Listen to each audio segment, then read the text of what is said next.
Si è voltato a guardare la terra lontana oltre il mare, ha chiuso forte gli occhi, ha cancellato la parola amore. Si è sfilato il suo passato come un vecchio abito strappato, l'ha racchiuso in una mano e in un sacco nero l'ha buttato. In quel sacco le promesse si sono tramutate in carcasse, le parole come vetri acuminati che condannano per i peccati. In mano tiene il suo destino come la moneta di un bambino che non conosce il senso del denaro, ma ad un tratto scopre che cos'è un tesoro.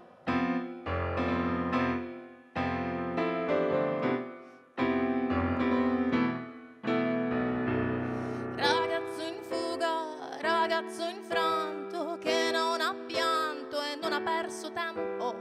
Ragazzo triste, ragazzo muto che non ha urlato e non ha chiesto aiuto, ha raccolto i suoi sogni sgretolati e dietro al nuovo specchio li ha inchiodati.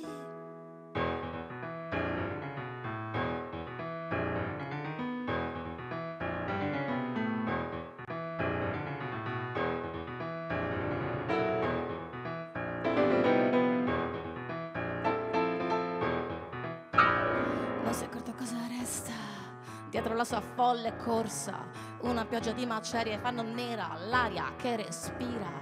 Non si è accorto chi calpesta mentre infuria la tempesta, corpi rotti abbandonati, occhi vuoti e cuori schiantati. Nella sua testa rimbomba il rumore sordo e potente di un dolore che trafigge e che stringe le sue tempie, che gli urla di scappare, di lasciare, di dimenticare, ed intanto inciampa e cade nelle brusche svolte del suo cuore. Ragazzo in fuga, ragazzo infranto che non ha pianto e non ha perso tempo. Ragazzo triste, ragazzo muto che non ha urlato e non ha chiesto aiuto. Ragazzo in fuga, ragazzo infranto che non ha pianto e non ha perso tempo. Ragazzo triste, ragazzo muto che non ha urlato e non ha chiesto aiuto, ha strappato a morsi i suoi desideri ed ora non distingue più quelli veri, quelli veri.